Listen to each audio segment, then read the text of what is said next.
Relation among binomial poisson and normal distribution, तीनों distribution के अंदर आपस में क्या रिलेशन है वो पढ़ेंगे हम। फर्स्ट पार्ट क्या कह रहा है, relation between binomial and normal distribution. Binomial distribution tends to become normal distribution under certain condition. वे कंडीशन जिनकी हेल्प से हम बाइनोमियल डिस्ट्रीब्यूशन किस में कन्वर्ट हो जाएगा, नॉर्मल डिस्ट्रीब्यूशन में। कंडीशन क्या है, n tends to infinity यानी n approaches infinity, this means n very large. Second condition, neither p nor q is very small. Next क्या है, relation between Poisson and normal distribution. Poisson distribution tends to become normal distribution if its parameter m becomes very large. Poisson distribution का parameter m होता है। Poisson distribution के अंदर mean और variance दोनों की वैल्यू m के इक्वल होती है। अब अगर पॉइजन डिस्ट्रीब्यूशन में m की वैल्यू वेरी लार्ज हो जाए तो वो किस में कन्वर्ट हो जाएगा, नॉर्मल डिस्ट्रीब्यूशन में।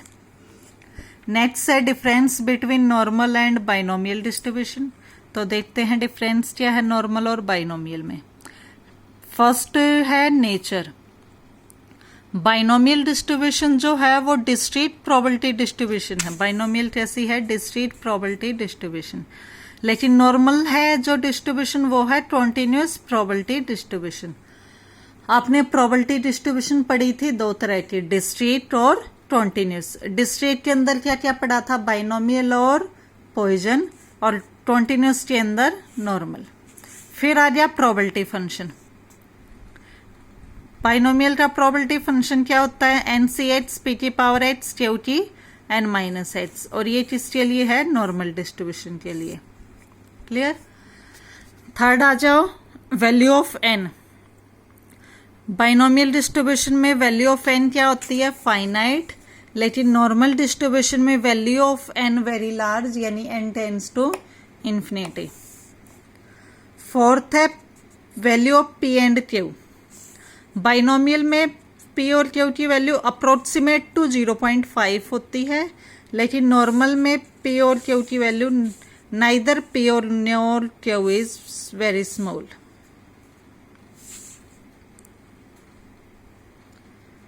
Fifth parameter.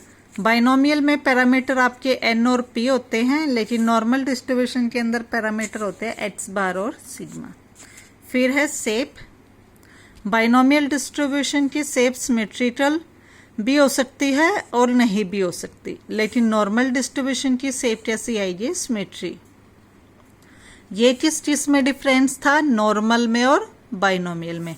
अब हम पढ़ेंगे नॉर्मल और पॉइजन में डिफरेंस। क्लियर। देखो पहला आ गया नेचर। पॉइजन डिस्ट्रीब्यूशन तो डिस्क्रीट प्रोबेबिलिटी डिस्ट्रीब्यूशन होती है और normal distribution continuous probability distribution. Second आ गया प्रोबेबिलिटी फंक्शन। पॉइजन का प्रोबेबिलिटी फंक्शन क्या था, e की माइनस m की power h upon h factorial, लेकिन नॉर्मल के लिए ये। फिर आ जाती है वैल्यू ऑफ n, वो देखो value of n। Poisson distribution और नॉर्मल डिस्ट्रीब्यूशन दोनों के अंदर ही value of n tends to infinity होती है, यानी वेरी लार्ज।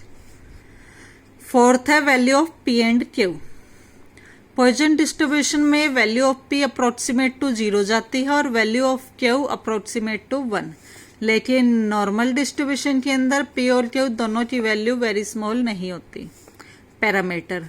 पॉइजन डिस्ट्रीब्यूशन के लिए पैरामीटर m था, लेकिन नॉर्मल डिस्ट्रीब्यूशन के लिए पैरामीटर x बार और सिग्मा। फिर आ गई शेप। पॉइजन डिस्ट्रीब्यूशन की पॉजिटिवली स्क्यू होती है, लेकिन नॉर्मल डिस्ट्रीब्यूशन की परफेक्टली सिमेट्री होती है। तो ये था इनका आपस में डिफरेंस। अब अगर हम तीनों को कंपेयर करें, बाइनोमियल, पॉइजन और नॉर्मल को, तो क्या आएगा, अभी तक जो आपने पढ़ा, पहले तो इसने नॉर्मल और बाइनोमियल का डिफरेंस बताया, फिर इसने नॉर्मल और पॉइजन का, अब ये तीनों का इकट्ठा डिफरेंस बता रहा है। तो देखो ये properties binomial, poisson, normal. Binomial discrete probability distribution, poisson भी डिस्क्रीट प्रोबेबिलिटी डिस्ट्रीब्यूशन, लेकिन नॉर्मल डिस्ट्रीब्यूशन कैसी होती है, कॉन्टिन्यूस। फिर प्रोबेबिलिटी फंक्शन, बाइनोमियल का क्या होता है, NCH PT पावर X क्यूटी N माइनस एक्स। डिस्क्रीट ये पॉइजन का E माइनस एम M की power H upon H factorial, ऐसे ये नॉर्मल का। फिर आज ये पैरामीटर, बाइनोमियल में आपने क्या पैरामीटर पढ़े थे, N और P, पॉइजन में पैरामीटर M और नॉर्मल में H बार और सिग्मा। फिर आज ये limiting form of binomial distribution. अब पॉइजन डिस्ट्रीब्यूशन को हम limiting form of binomial distribution कहते हैं under this condition, n tends to infinity, p tends to 0 and np tends to m। Same ऐसे ही limiting form of binomial distribution तो हम क्या कहेंगे, normal distribution with this condition, n tends to infinity. इसमें होता है p टेंस टू 0, इसमें क्या आ जाएगा, नाइदर p और nor Q is small.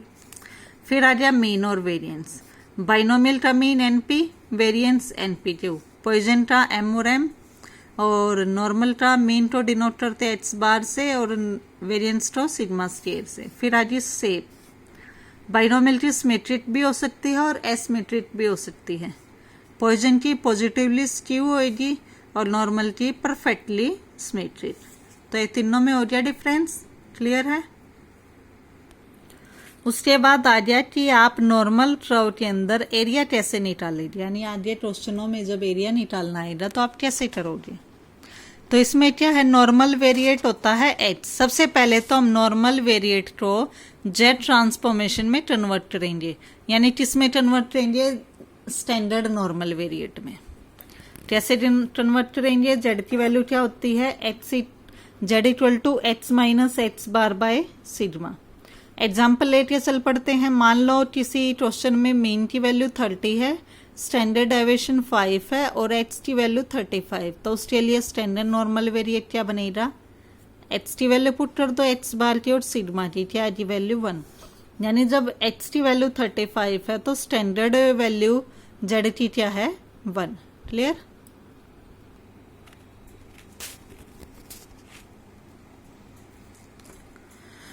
Next ये क्या कहता है कि नॉर्मल डिस्ट्रीब्यूशन का ये होता है। अब ये यहाँ z की वैल्यू 0 होती है, यहाँ x इक्वल टू x बार होता है ना, x की वैल्यू x बार के इक्वल। इससे इस तरफ का एरिया और इस तरफ का एरिया दोनों सेम होते हैं, 50% इधर होता है 50% इधर होता है। अब हम जब भी ये क्वेश्चन करेंगे तो हमें देखो z की वैल्यू यहाँ 0 है, यहाँ मान लो जैसे इस क्वेश्चन में 1.54 है तो यह 1.54 है। ये वैल्यू हमें पेपर में z टेबल गिवन होगी या z की वैल्यू गिवन होगी, वहां से आएगी। एग्जाम्पल से देखते हैं मिस्टरों। Example first, find the area under the normal curve z equal to 0 and z equal to 1.54। देखो ये आपका ग्राफ बना, जो ये पॉइंट होता है टिप पॉइंट जिसपे इसकी ऊंचाई मैक्सिमम है, उस पे यहाँ z की वैल्यू 0, फिर है z इक्वल टू 1.54, वो इधर आएगा, z की वैल्यू 0 से ग्रेटर जो भी होगी वो इधर, और माइनस में वैल्यूज इधर। अब हमें एरिया निकालना था z इक्वल टू 0 से 1.54, z इक्वल टू 0 से 1.54, यानी ये शेडेड एरिया निकालना है। अब टेबल में जब हम देखेंगे तो z इक्वल टू 1.54 की वैल्यू है 0.4382, तो ये वैल्यू आ गई 0.4382। क्लियर। टेबल कैसे देखी हमने ये कि z की ये वैल्यू आई कैसे है, ये हम नेक्स्ट वीडियो में देखेंगे। एग्जाम्पल सेकंड देखो आप, find the area under the normal curve z equal to -1.5 and z equal to 0। तो देखो ग्राफ में एक तो z इक्वल टू 0 पॉइंट, फिर आ गया z इक्वल टू -1.5, यानी माइनस में वैल्यूज आ गई तो 0 से इस तरफ, यहाँ z की वैल्यू -1.5 है, यहाँ 0, यानी बीच का शेडेड एरिया जो है ये निकालना है। तो टेबल में क्या किया हमने, टेबल के अंदर तो हमें पॉजिटिव वैल्यू पता है। अब जो ये होता है ये इस लाइन के अबाउट सिमेट्री है, यहाँ ये मान के चलो कि ये मिरर है, इस तरफ का एरिया और इस तरफ का एरिया दोनों सेम है, तो 0 से -1.5 निकालने की बजाय हम क्या निकालेंगे, 0 से +1.5, वही लिखा हुआ है। अब z इक्वल टू 1.5 की वैल्यू पीछे टेबल में गिवन है 0.4332, वहां से वैल्यू पुट कर दी, ये आपका आंसर आ गया। क्लियर।